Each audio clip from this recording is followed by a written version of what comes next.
우리가 아직 죄인 되었을 때에 그리스도께서 우리를 위하여 죽으심으로 하나님께서 우리에 대한 자기의 사랑을 확증하셨습니다.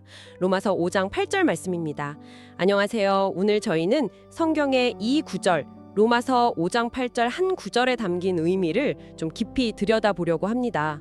이 짧지만 아주 강력한 선언이 하나님의 사랑에 대해 뭘 말해주고 있는지, 그리고 오늘을 살아가는 당신에게 어떤 의미를 던져주는지 함께 차분히 한번 탐색해보는 시간을 갖겠습니다. 네, 반갑습니다.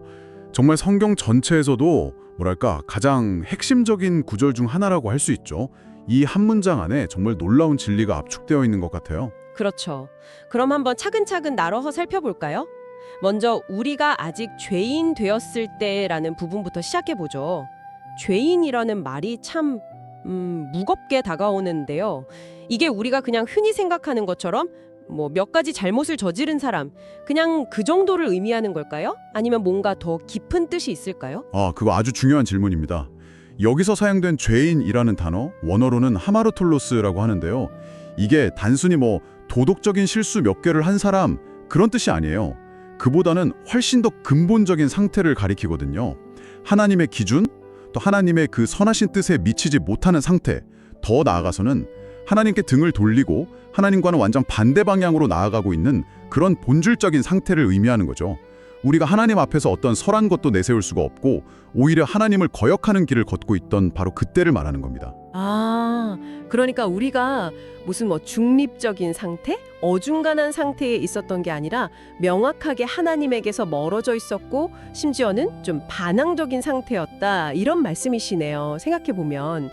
그런 상태에 있는 누군가를 위해서 선뜻 나서기는커녕 오히려 거리를 두는 게 보통이지 않나요? 맞습니다. 인간적인 관계에서는 보통 그렇죠. 심지어 성경의 다른 부분을 보면 이런 상태를 경건하지 않은 자라고 표현하기도 해요. 그러니까 하나님을 기쁘시게 할 만한 어떤 능력이나 의지조차 없는 상태. 우리가 스스로의 힘으로는 도저히 하나님께 나아갈 수 없는 영적으로 완전히 무능력한 상태였다는 것을 강조하는 표현이에요. 이 구절은 바로 그 점을 명확히 하는 데서 시작합니다. 이게 우리의 어떤 자격이나 노력, 가능성 이런 걸 보고 시작된 이야기가 아니라는 거죠. 우리가 그런 상태, 죄인이었을 때 그 다음에 오는 말씀이 정말 충격적이에요.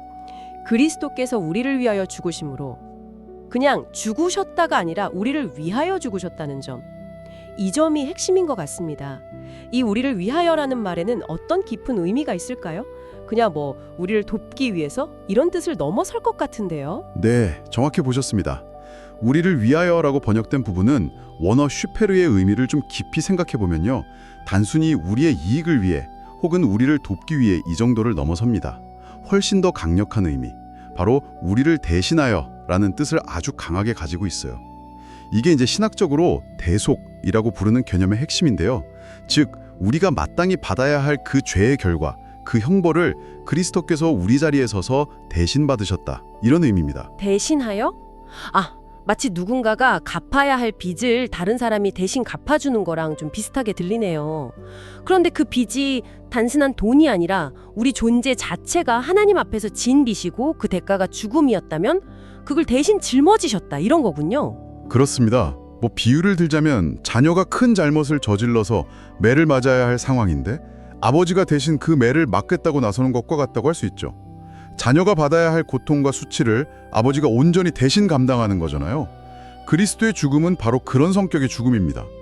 우리의 죄 때문에 우리가 마땅히 받아야 할 하나님의 공의로운 심판과 진노를 그분이 대신 받으신 사건인 거죠.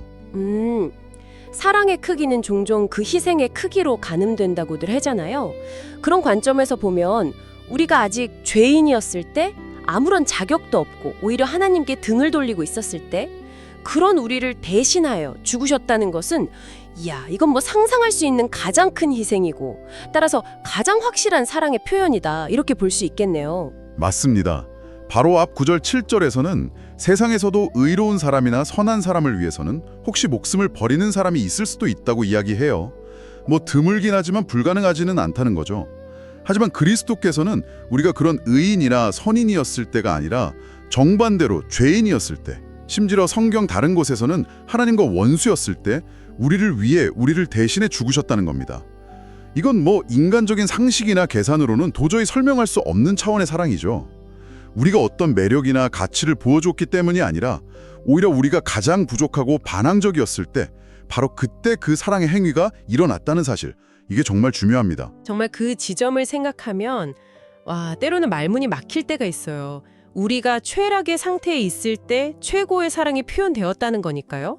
그리고 이 놀라운 행위가 이 구절의 마지막 부분으로 이어집니다. 하나님께서 우리에 대한 자기의 사랑을 확증하셨느니라. 여기서 이 확증하셨다는 단어가 그냥 보여주셨다와는 뭔가 다른, 더 강한 느낌을 주는데요. 이 단어에는 어떤 특별한 의미가 담겨 있을까요? 네, 아주 예리한 지적이 있습니다. 확증하다로 번역된 헬라어 동사 수니스테미는요, 단순히 보여주다나 드러내다보다 훨씬 강력한 의미를 지닙니다. 이 단어는 증명하다, 입증하다, 구성하여 제시하다, 심지어는 추청하다와 같은 뜻을 가져요. 마치 뭐랄까, 논쟁의 여지가 없도록 명백한 증거나 논증을 딱 제시해서 어떤 사실을 확실하게 세우는 것, 그걸 의미합니다.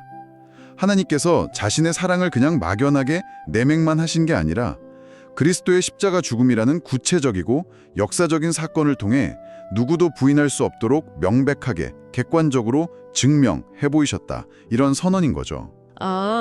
그러니까 내가 너희를 사랑한다는 말을 넘어서 십자가라는 확실한 증거물을 우리 앞에 딱 내놓으시면서 이거 봐라, 이게 내 사랑의 증거다 라고 도장을 확 찍으신 것과 같군요. 의심할 여지를 그냥 없애버리는 그런 강력한 증명이라는 말씀이시네요. 그렇습니다. 그런데 더 놀라운 점이 있어요. 원문의 시제를 보면요, 이 확증하다 수니스테미 동사가 현재 시제로 쓰여 있다는 거예요. 문자적으로는 하나님께서 계속해서 확증하고 계신다, 이런 뉘앙스를 가집니다. 이게 뭘 의미할까요? 2000년 전 십자가 사건으로 하나님의 사랑의 증명이 끝나버린 그냥 과거의 유물이 아니라는 겁니다. 그 십자가를 통해 드러난 하나님의 사랑은 지금 이 순간에도 여전히 유효하고, 그 사건은 지금도 계속해서 우리를 향한 하나님의 사랑을 증명하는 현재적인 힘을 가지고 있다, 이런 뜻이죠. 십자가는 그 사랑의 최고 증거이자 정점이지만 그 사랑 자체는 과거에 머무르지 않고 오늘 우리에게도 생생하게 말씀하고 있는 현재적 실체라는 겁니다. 와, 그건 정말 새로운 관점인데요. 하나님의 사랑의 증거가 무슨 박물관의 전시품처럼 그냥 과거에 있는 게 아니라 지금도 계속해서 우리에게 효력을 발휘하고 있다는 거군요. 바로 지금 이 순간에도 십자가는 당신을 향한 하나님의 사랑을 확증하고 있다, 이런 말씀이네요. 그렇다면 이렇게 강력하게 확증된 하나님의 사랑, 이 사랑은 구체적으로 어떤 특징을 가지고 있을까요? 우리가 보통 세상에서 경험하는 사랑과는 분명 다를 것 같습니다. 네, 이 사랑을 설명할 때 성경에서 자주 사용되는 단어가 바로 아가페 사랑입니다. 이 아가페 사랑은요, 우리가 흔히 경험하는 조건적인 사랑과는 근본적으로 달라요. 예를 들면 상대방의 외모나 능력, 혹은 나에게 주는 기쁨이나 유익 때문에 생기는 사랑, 그런 에로스나 필리아 같은 사랑과는 다르죠. 아가페는 상대방의 상태나 가치에 상관없이 주는 쪽에서 먼저 시작하는 자발적이고 의지적인 사랑이에요. 더 나아가서는 사랑받을 만한 가치가 전혀 없는 대상에게 먼저 다가가서 그 사랑으로 가치를 부여하고 창조하는 그런 능동적인 사랑입니다. 하나님께서 우리를 보시고 저들이 나를 사랑을 만하네, 그러니 나도 사랑해야지, 이렇게 반응하신 게 아니라는 거죠. 우리가 죄인이고 원수였을 때조차 먼저 찾아오셔서 관계를 시작하시고 일방적으로 베푸시는 주도적인 사랑, 그게 바로 아가페 사랑의 본질입니다. 조건 없는 사랑, 가치를 창조하는 사랑? 정말 이상적이고 놀랍지만 솔직히 말하면 때로는 좀 받아들이기 어렵게 느껴지기도 합니다. 어떤 분들은 과거의 경험 때문에 혹은 자신의 연약함 때문에 정말 나 같은 사람도 이렇게 조건 없이 사랑받을 수 있을까? 내가 또 실패하면 이 사랑도 결국엔 식거나 떠나가지 않을까? 이런 불안감을 느낄 수도 있을 것 같아요. 이런 의심과 불안 앞에서 이 로마서 5장 8절은 어떤 답을 줄 수 있을까요? 에 대한 하나님의 가장 강력한 답변이라고 할 수 있어요. 하나님은 우리가 완벽했을 때, 우리가 뭔가 대단한 업적을 이루었을 때 사랑을 증명하신 게 아니잖아요. 정확히 그 반대입니다. 우리가 가장 연약하고 가장 사랑스럽지 못하고 심지어 하나님께 등을 돌리고 있던 바로 그때, 아직 죄인이었을 때, 그리스도께서 우리를 위해 죽으심으로써 그 변함없는 아가페 사랑을 확증하셨다는 거죠. 이 사실보다 더 확실한 보증은 없습니다. 또한 성경은 바로 앞 5절에서 이 하나님의 사랑이 성령님을 통해 우리 마음에 부어졌다고 말합니다. 이게 단순히 머리로 하나님은 사랑이시구나 하고 아는 것을 넘어서 성령님의 도우심으로 우리 마음 깊은 곳에부터 그 사랑을 실제적으로 경험하고 누릴 수 있다는 의미예요. 지식이 아니라 체험으로 다가오는 사랑이라는 거죠. 정말 흔들릴 수 없는 반석과 같은 말씀이네요. 우리의 상태가 아니라 하나님의 행동이 근거한 사랑의 증거니까요. 자, 그렇다면 이 로마서 5장 8절의 놀라운 선언이 오늘을 살아가는 당신에게는 구체적으로 어떤 의미를 가질 수 있을까요? 이 진리가 우리의 삶에 어떻게 적용될 수 있을지 궁금한데요. 받았으니 더욱 그로 말미암아 진노하심에서 구원을 받을 것이니 라고 말씀하거든요. 여기서 더욱 much more라는 표현에 좀 주목할 필요가 있어요. 바울은 여기서 아주 강력한 논증을 사용하고 있습니다. 논리의 핵심은 이거예요. 하나님께서 이미 가장 어려운 일을 하셨다는 겁니다. 즉, 우리가 죄인이고 원수였을 때 그분의 가장 소중한 아들을 내어주심으로 우리를 의롭다고 선언하시는 그 엄청난 일을 이미 행하셨다면, 하물며 이제 그 아들의 피로 의롭다함을 받고 하나님의 자녀가 된 우리를 장래에 피할 수 없는 심판, 즉 하나님의 진노에서 구원하시는 일은 얼마나 더욱 확실하겠느냐는 거죠. 더 큰 일을 이미 하셨으니 더 작은 일은 당연히 하실 것이다. 이런 일종의 비교 논증이군요.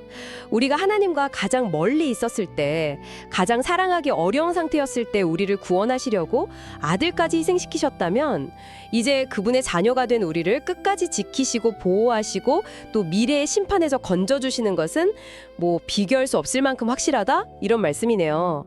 이야, 이건 정말 엄청난 위로와 확신을 주는 행약인데요. 그렇습니다. 바로 이것이 우리에게 흔들리지 않는 소망을 줍니다. 우리의 구원과 하나님과의 관계가 우리의 어떤 선행이나 노력 혹은 변덕스러운 감정에 달려있는 게 아니라는 거죠. 이미 십자가에서 확정된 하나님의 변함없는 사랑과 그분의 신실하심에 근거하고 있다는 사실입니다. 우리가 넘어지고 실패할 때조차도 하나님께서 이미 우리를 위해 행하신 그 궁극적인 사랑의 행위는 변하지 않습니다.